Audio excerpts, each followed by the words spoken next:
저희들의 발걸음을 인도하시고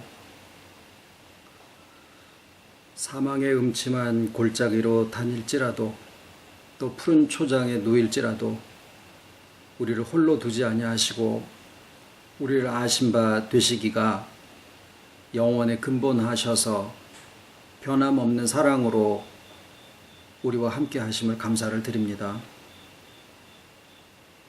우리가 아버지를 알기 전에 이미 먼저 저희를 아신 바 되시고 우리에게 실망하지 아니하시고 또 모든 가장 풍성한 가운데 이미 충만한 모습을 저희들에게 또한 허락하여 주심을 감사를 드립니다. 우리가 우리의 의로 무엇을 이루어 하나님 앞에 가는 것이 아니고 이미 하나님의 충만한 가운데 있는 저희 자신을 발견하고 주 안에 있는 저희들로 회복되어져 갈 수 있도록 하시오니 참 큰 은혜 가운데 아버지 앞에 감사를 드립니다.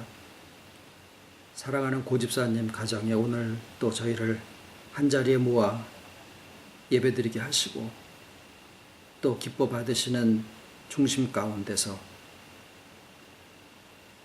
또 말씀으로 새롭게 입혀주시옵기를 소원을 드리고 이 가정에 모든 기도의 제목과 하늘과 땅의 기름짐으로 들어오며 나가는 모든 발걸음 위 아버지 축복하시고 보여지는 것들로가 아니라 이미 예비된 모든 축복이 또 이 가정에 때를 따라 충만케 하여 주시옵기를 간절히 소원을 드리며 모든 말씀을 예수님의 이름으로 기도드립니다. 아멘. 오늘 하나님 말씀은 요한계시록 6장 12절부터 17절까지입니다. 요한계시록 6장 12절입니다. 봉독하겠습니다. 내가 보니 여섯째 인을 떼실 때에 큰 지진이 나며 해가 총담같이 검어지고 온 달이 피같이 되며 하늘의 별들이 무화과 나무가 대풍에 흔들려 선과실이 떨어지는 것 같이 땅에 떨어지며 하늘은 종이축이 말리는 것 같이 떠나가고 각 산과 섬이 제자리에서 옮기움에 땅의 임금들과 왕족들과 장군들과 부자들과 강한 자들과 각 종과 자주자가 굴과 산 바위 틈에 숨어 산과 바위에게 이르되 우리 위에 떨어져 보좌에 앉으신 뒤에 낫에서와 어린 양의 진노에서 우리를 가리우라. 그들의 진노의 큰 날이 이르렀으니 누가 능히 서리오 하더라.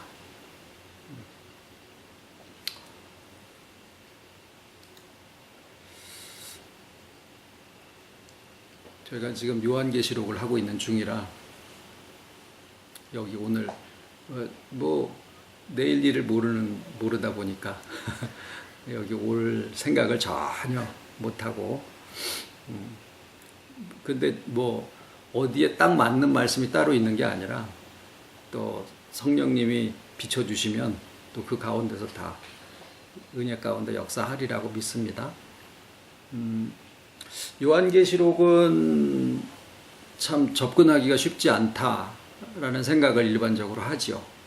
근데 이제 지난 시간까지 저희가 나눈 내용을 잠깐 정리를 하면 요한계시록은 하늘이 땅에 역사를 하는 그 내용이에요.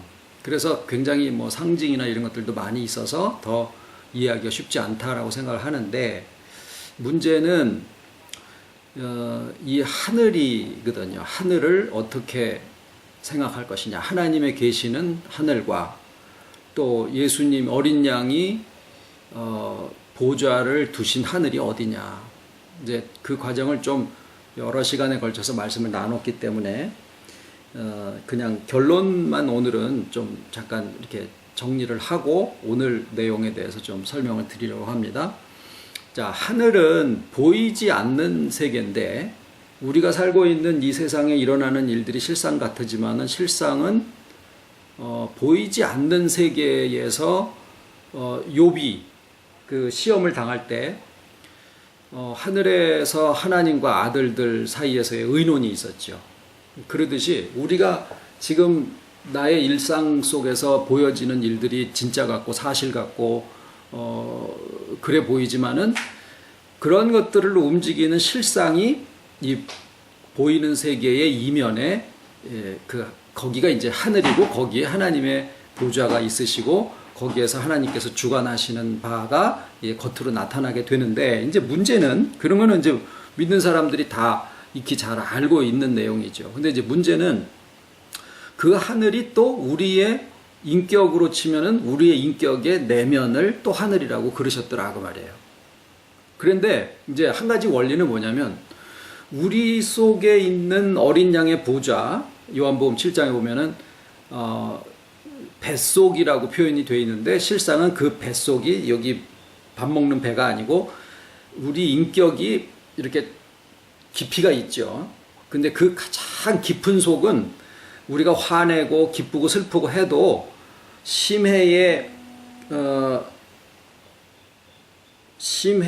깊은 곳은 막 태풍이 불어도 꼼짝을 안 하듯이, 우리의 감정이나 어떤 보이는 의지 이런 것들은 막 쉽게 변해도 우리 인격의 내면 깊숙이에는 변하지 않는 그런 부분들이 있거든요. 근데 거기에 만약에 내 생각이나 내 감정에 예수님이 보좌를 두셨다 그러면은, 내가 좋을 때는 예수님의 보좌가 함께 있는 것 같아 보이지만은 내가 안 좋을 때는 또 예수님의 보좌를 또 접으셨다가 펴셨다가 이런 상황이 될 수도 있는데, 그런 데다가 두지 아니하시고 우리의 인격에 흔들리지 않는 그곳을 잡아주시는, 거기를 우리의 뱃속이다 또는 하늘이다 이렇게 표현을 하고 있어요. 그 이제 여기서 우리가 하나 얻어낼 수 있는 결론은 뭐냐면, 내 속에서 일어나는 그 하늘에서의 나의 속에서 일어나는 변화가 바깥에 있는 보여지는 세계를 움직이고 있더라라는 거예요. 우리는 보통 바깥에 있는 상황이 좋아지면은 내 안에도 평안이 이루어지고 행복할 것이다 라고 보통 생각을 하거든요. 근데 그게 아니고 성경에서 우리 얻는 바는, 내 안에 있는 어린 양의 보좌가 놓인 그 하늘에서 움직임이 있고 변화가 일어나게 되면 내 보이는 세상도 같이 움직여지더라라는 거죠. 그 이제 그런 생각을 해봐요. 아니 그러면은 김정은이랑 뭐 트럼프랑 뭐 북미 회담을 하는 거, 그게 보이는 현상인데 그게 내 속에 있는 인격의 변화하고 연관되어져서 그게 바뀌나? 이렇게 생각을 하실지도 모르지만은, 사람들은 똑같은 자리에 앉아서도 각자 다 자기의 세상이 따로 있어요. 자기가 오늘 비가 오는데 행복한 사람이 있는가 하면, 비가 와서 기분이 나쁜 사람도 있을 수도 있고, 똑같은 밥을 먹는데 이게 나로 하여금 뭐 성취감을 느끼게 하는가 하면, 어떤 사람은 뭐 굉장히 불쾌해서 막 밥상을 집어던질 수도 있고, 그게 똑같은 조건이 그 사람에게 이렇게 일괄적으로 적용이 되는 게 아니라 다 자기의 세상을 살아가고 있는 거고, 자기의 세상이 있고, 자기가 생각하는 자기의 모습이 있고, 자기가 생각하는 자기가 만들어 놓은 하나님이 있고, 자기가 생각하는 세상이, 그러니까 우리 오집사님 어저께 우리 같이 좋은 날씨에 이렇게 갔다 오면서, 우리는 차에 번호판에 흙이 묻었던 말든 그건 뭔 상관이냐 그러는데 그게 보이시는 거예요. 그러듯이 자기가 보이는 세상을, 자기 세상을 살아가는데 거기에 있는 하늘을, 그 보이는 세상을 움직이는 게 자기 속에 있는 하늘의 주와 연합되어져서 일어나는 그런 변화더라라는 거죠. 그래서 변화를 이제 다른 말로 하면은 회복이라고 얘기를 하기도 하는데, 이 요한계시록이 무슨 이제 이거예요. 요한계시록이 앞으로 뭐 3차 대전이 일어나고, 오늘 여기 나와 있는 말씀처럼 뭐 해가 총담같이 검어지고 달이 피가 되고, 또 별들이 막 하늘에서 대풍에 선과실 떠서 떨어진다라고 하니까, 아이고 이것은 앞으로 오는 무서운 무슨 환란이 있고 이런 거라고. 그리고 무슨 뭐 지진이 일어나고 그러면 아이고 그냥 당황해가지고 주님 가까이 오시는 뭐 그런 하나의 징조인가, 이렇게 생각을 하게 되기가 쉬운데, 이런 그 보여지는 그 세계에 나타나는 현상들을 움직이는 그 하늘의 움직임, 그 요한계시록에 하늘과 땅이 서로 뭐 징조가 나타나고 인을 떼고 뭐 나팔을 불고 하는 이런 현상들이 어디에서 진행되는 것이냐? 어디에서 진행되는 것이냐? 바로 나의 인격 속에 있는 하늘에서 그런 것들이 진행되고 거기에서 일어나는 일들에 의해서 보여지는 나의 삶에 나타나지는 현상들이 같이 움직여지게 되더라라는 거예요.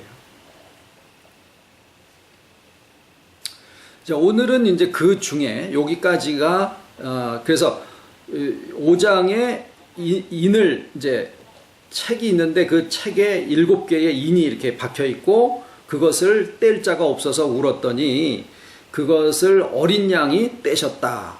그래서 어린 양이 누군가가 이제 지난 주일날의 말씀이었었어요. 어린 양은 하나님이신데 하늘 위와 땅 밑에를 다 총괄하실 수 있는 사람이신 하나님, 곧 예수 그리스도신데 그 예수 그리스도께서 하늘 보좌 사이에 어린 양이 서셨더라라고 하는 그 하늘이 지금 말씀드린 대로 아, 나의 하늘을 얘기를 하시는 거구나라고 하는 것을 알게 되면 거기에 어떤 사람이 성경을 좀 유식하게 잘 풀었다고 해서 그 사람이 어린 양의 자리에 서는 그런 것을 만약에 내가 들었다고 해도 아예 저건 아니야 하고 분별할 수 있는 지혜가 생기더라라는 거예요. 바로 어린 양은 제 안에도 어린 양이 각자 서셔야 되고 또 우리 집사님들 안에도 어린 양이 또 그 하늘에 서시는 거예요. 그러면은 요한계시록이 2018년 뭐 오늘이 8월 29일인데 2018년 8월 29일에 어떤 어린 양이 나서서 인을 떼었다. 이게 아니라 내 안에서도 나에게 오시는 그 어린 양이 계시고 또 여러분들 안에도 여러분들 안에 오시는 어린 양이 각자의 주님이 각자 안에 어린 양으로 서셔서 그 인봉을 내 안에서 떼시는데 보니까 그 기록된 바는 어린 양이 그 책의 인봉을 떼시는 거지만은 나에게 입장에서는 어떻게 느껴지는 거냐면은 어린 양이 내 안에 오셔서 회복의 과정을 이루어 가시는데 보니까 내 눈이 열려지게 된다라는 거예요. 그러니까 내 관점이 바뀌고 나의 눈이 바뀌고 내가 나를 바라보고 하나님을 바라보고 세상을 바라보고 어떻게 알고 있었느냐 하는 그 관점이 바뀌어지게 되는 것을 눈이 열린다. 인봉이. 그래서 거기서 책을 열고 인을 깨뜨린다. 이렇게 표현이 되어 있는데 그게 각자 다 자기 안에서 이루어지는 것이더라라는 거예요.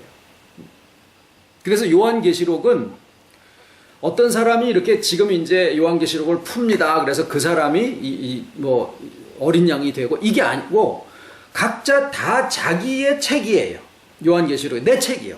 그래서 내 안에서 내가 요한이 되고 내 안에 오신 어린 양이 인봉을 떼는데 보니까 나의 인식이 바뀌고 나의 관점이 바뀌고 내가 바라보는 시각들이 바뀌는 거예요. 그러면은 내 눈이 바뀌면은요 세상은 똑같은데 세상이 달라져요.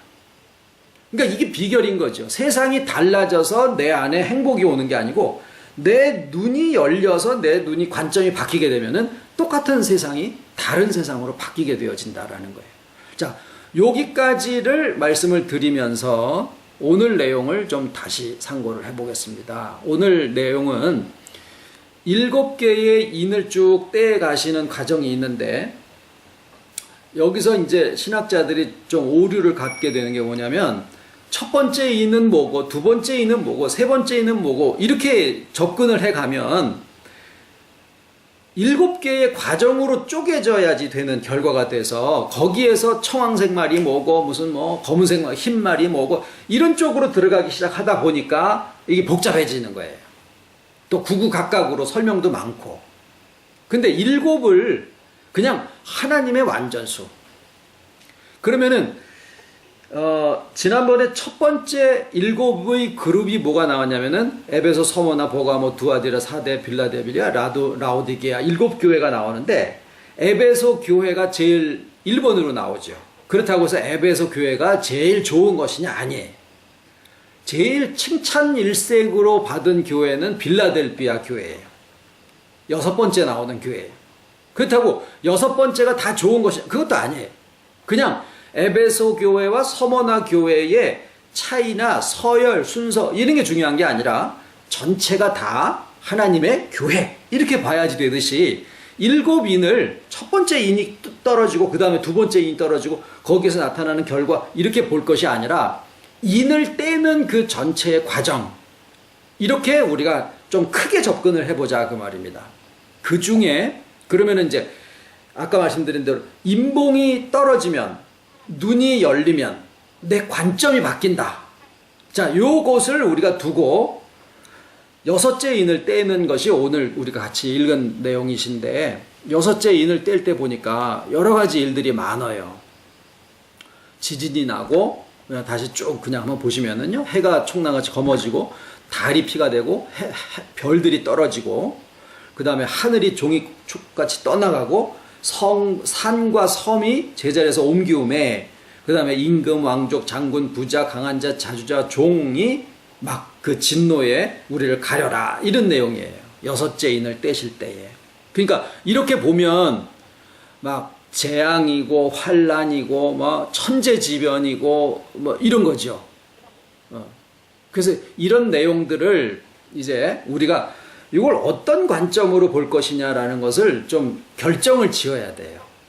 우리가 요한계시록의 해석을 결정 짓는 사람들은 아니지만 하나의 요한계시록을 바라보는 관점을 유지하는 게 중요하다 그 말이에요. 근데 말씀드렸듯이 요한계시록을 어떤 관점으로 볼 것이냐 이게 앞으로 장래에 언젠지 모르는 미래에 닥칠 그러한 무시무시한 환란과 재앙 무슨 이런 것들에 대한 미리 예언하는 그런 성격으로 바라볼 것이냐 아니면 다른 시각이 필요한 것이냐 이건데요. 한국의 기독교가 막 엄청나게 부흥을 하기 시작한 최초의 시점을 그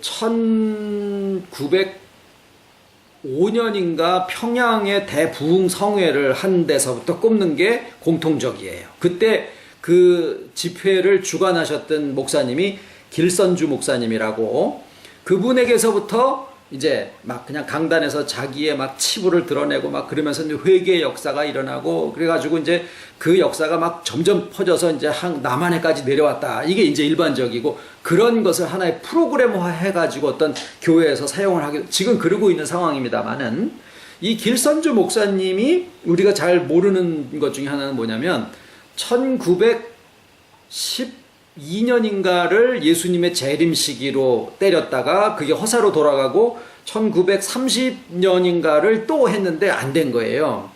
그리고 그때 천년왕국을 굉장히 강하게 강조를 하셨었는데 이유가 뭐냐면 길선주 목사님의 그 평양 대부흥성회가 있을 때의 사회적인 현상이 뭐냐면은 일제의 뭐 요새 뭐 텔레비 뭐죠?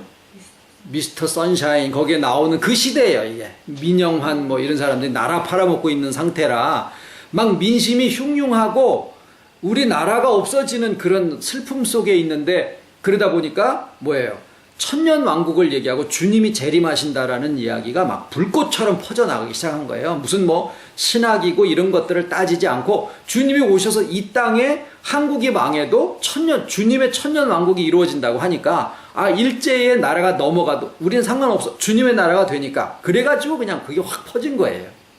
근데 이제 그러면서 오늘날 개혁주의를 표방하고 있는 장로교의 진짜 굵직굵직한 그런 교회 목사님들이 손양원 목사님, 주기철, 주남선 목사님에서부터 지금까지 그런 분위기 속에서 장로교가 형성되다 보니까 예수님이 장차 오시는 것을 열심히 기다릴수록 신앙이 좋은 그러한 상황이 되고 그런 관점으로 성경을 바라보다 보니까 오늘 요한계시록 6장 12절로 17절까지의 말씀은 당연히 언젠가 예수님이 어린 양의 인봉을 떼시고 그 다음에 일어나는 환란의 어떤 징조들 이렇게 바라보는 것이 오늘날 한국 장로교 기독교의 개혁주의 신앙들의 하나의 틀이 되어 있더라 그 말이에요.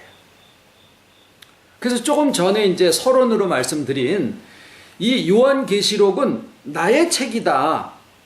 이 인봉이 떼어지는 것은 나의 하늘 속에 주께서 서셔서 그분이 회복의 역사를 주관해 나가실 때 나의 인식의 관점이 바뀌어지는 그런 과정이다. 이런 이야기를 하게 되면은요, 신앙도 없는 거라고. 옛날에 예레미야 선지자가 예언을 할 때 시드기야라는 그런 선지자가 와가지고 뺨을 후려치면서 하나님의 영이 나를 떠나서 언제 너한테 그런 얘기를 하디? 막 그러고 했었던 그런 뺨 맞는 그런 상황이 지금 이 시대예요. 그런데 우리에게 진행되는 주님의 복음은 우리가 무엇을 성취하는 게 아니고 어디에 높이 올라가는 게 아니라 나로서의 회복이에요. 회복은 언제의 나를 찾는 거냐면 지금의 나를 찾는 거예요.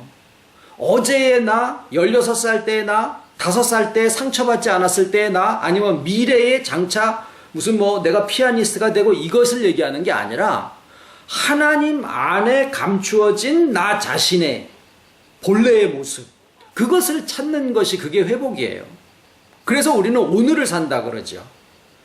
그래서 기독교가 제대로 주님의 복음을 가르침을 받으려면은 어제의 종교나 내일의 종교가 돼서는 안 되고 오늘의 복음이 돼야 되는 건데, 다 예수님 옛날 얘기만 하고 있고 아니면 장차 언제 오실 것만 기다리고 있는 상황이다 보니까 오늘이 없어지는 거예요. 오늘에는 내가 있고 주님이 있고 회복이 있는 거예요. 나 자신으로 주님 안에 있는 영원을 거기서 알게 되고. 그래서 날이 갈수록 요한계시록이나 복음을 바라보는 관점은 이게 맞다.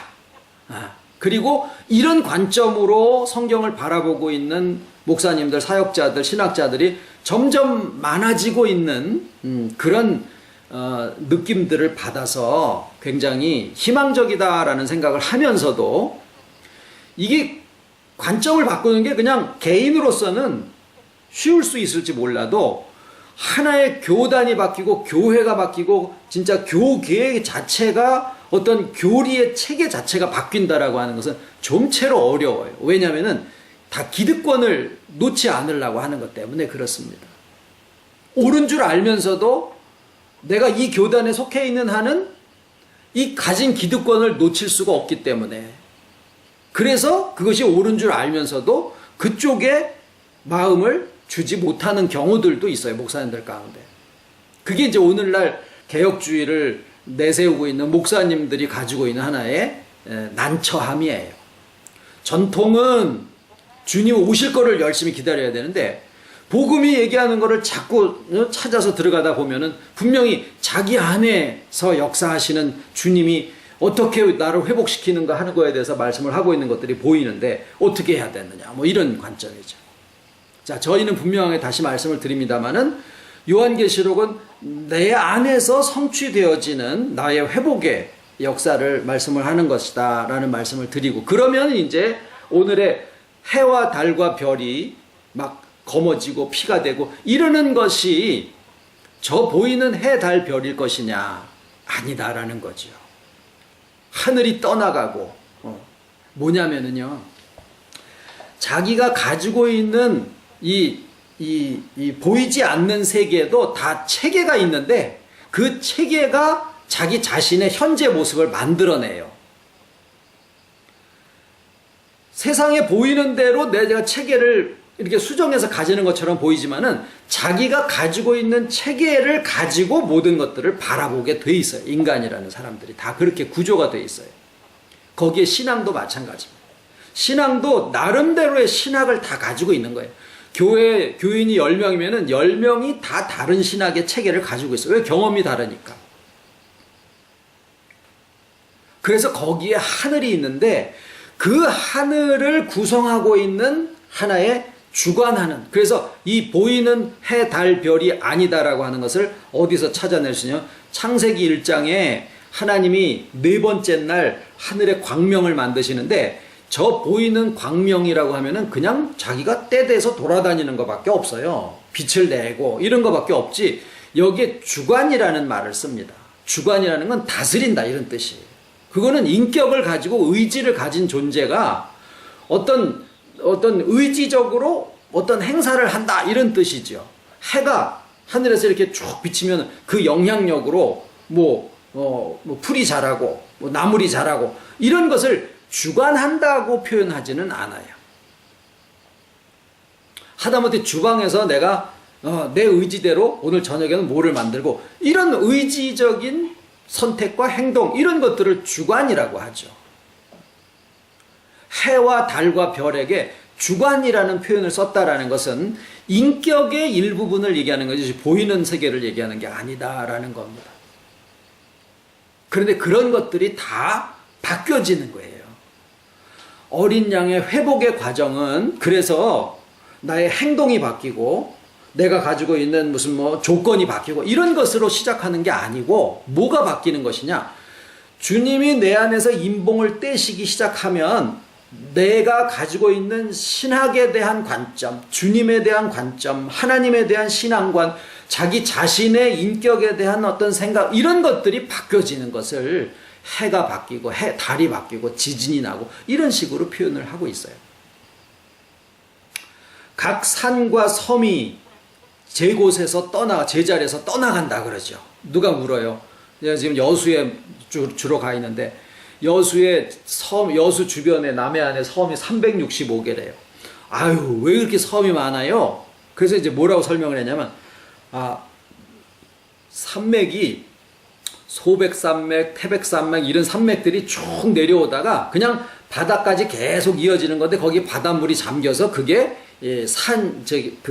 섬들이 된 겁니다. 그게 원래는 물이 없으면은 실상은 그게 산봉우리입니다. 그렇겠네요. 맞습니다. 섬은 곧 산이요. 근데 그것을 섬과 산이 각 곳에서 이렇게 제자리에서 떠나간다 그랬는데 성경에 그래서 섬들아 들어라 이런 말씀도 있고요. 또 어떤 말씀들이 있냐면은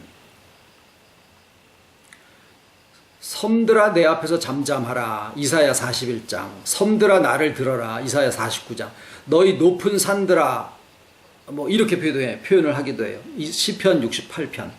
근데 이제 그런 그 섬과 산들이 제자리에서 옮긴다라고 하는 것을 다시 설명한 것이 뭐냐면 땅의 임금들과 왕족들과 장군들과 부자들과 강한 자들과 각 종과 자주자 이렇게 나와 있어요. 그러면 이들이 다 뭐냐면은요 임금, 장군, 부자 하고 있는 사람이냐 권력을 가졌든 아니면은 소유가 많든 이런 거예요. 그러니까 자기 자신으로서가 아니라 권력으로서 자기 자신을 대체해버린 거예요. 자기가 나는 아무개야 이게 아니라 내가 가지고 있는 권력으로서 불리워지는 자예요. 임금, 장군 이런 사람들이. 부자 마찬가지죠. 그 사람은 누구야 이게 아니라 그 사람은 부자야. 무슨 얘기냐면 자기의 소유가 자기 자신을 대체해버린 거예요.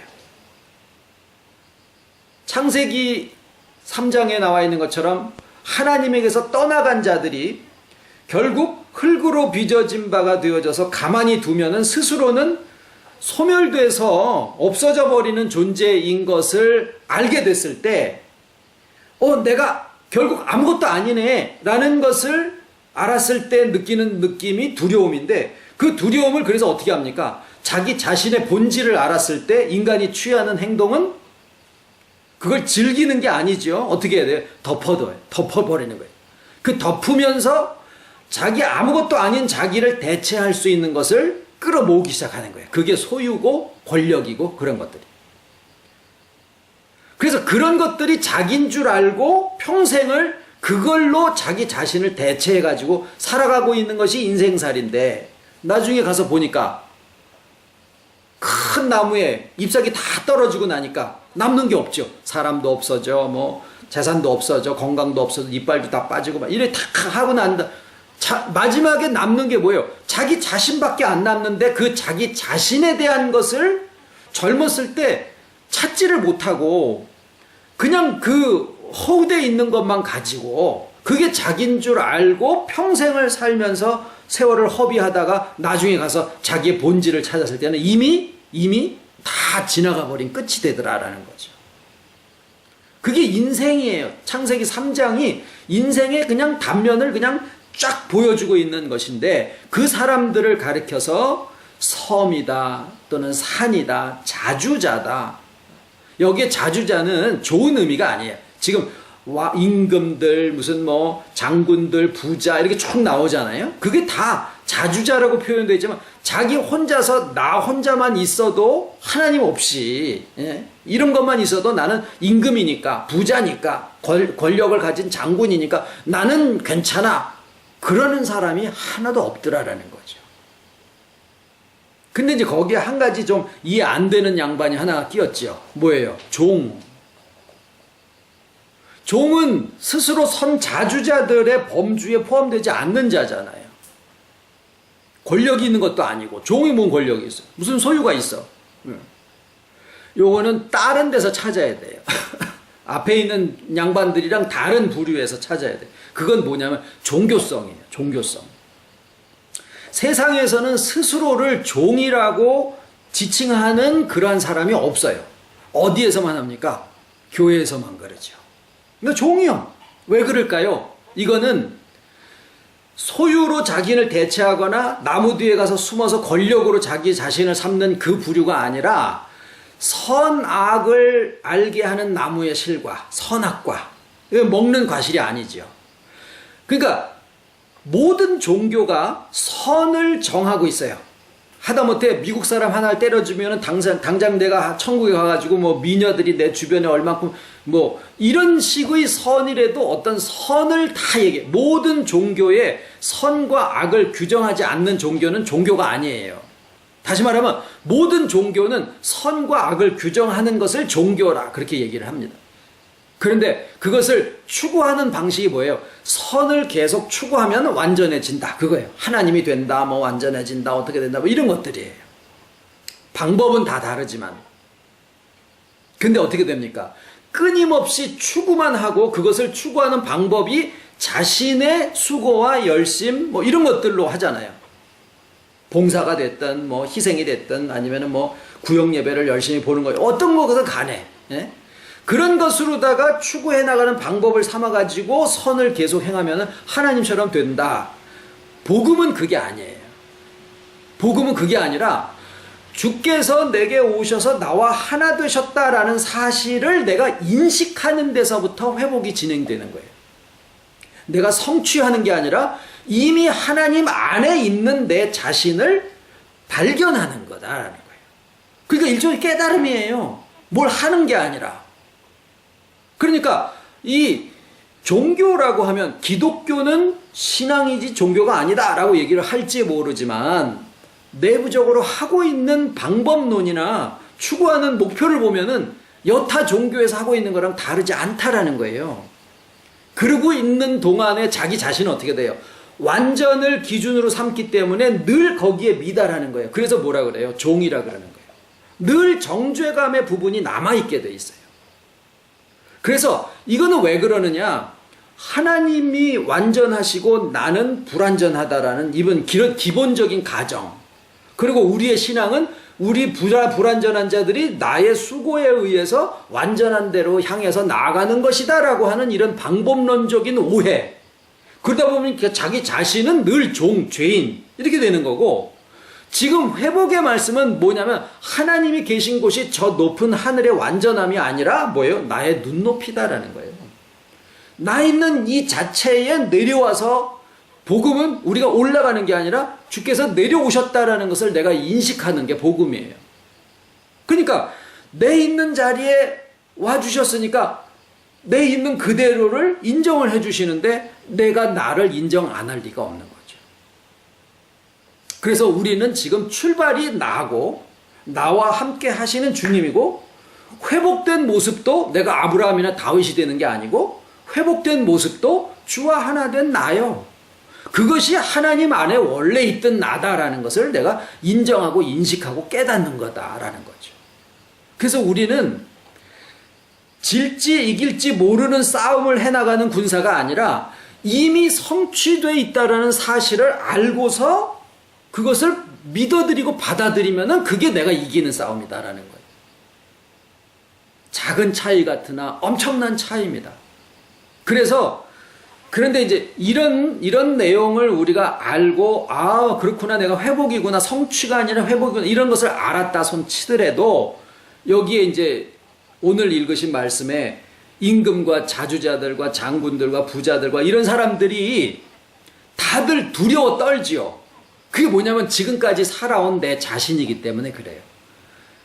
그 임금도 나고, 권력자도 나고, 장군도 나고, 자주자도 나고, 종도 나고, 내가 지금까지 살아오던 신앙의 어떤 이런 방식이나 형태, 이것들이 그냥 다 나의 신앙의 전체를 차지하고 있으니까 그 판이 깨지고 그게 바뀌어지는 게 인이 떼어지고 눈이 다시 바뀌는 거거든요.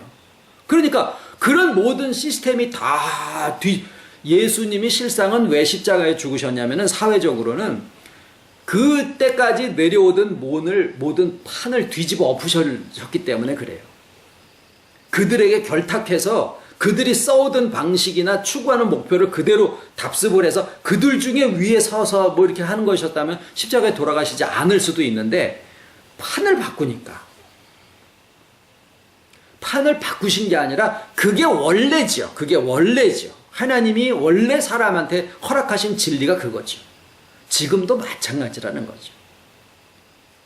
늘 본래로 돌아가는 것은 마치 판을 바꾸는 것처럼 보여지게 되고, 기득권을 가진 자들에게, 이게 바깥에 있는 사람들일 수도 있고 자기 자신의 이제까지 살아오고 있는 동안에 형성된 그러한 옛날 형태들이 임금이고 권력자고 부자고 자주자고 종이고, 그것들이 두려웠다라고 하지만 그 두려움이 무서운 개가 겁 많은 개가 물지요.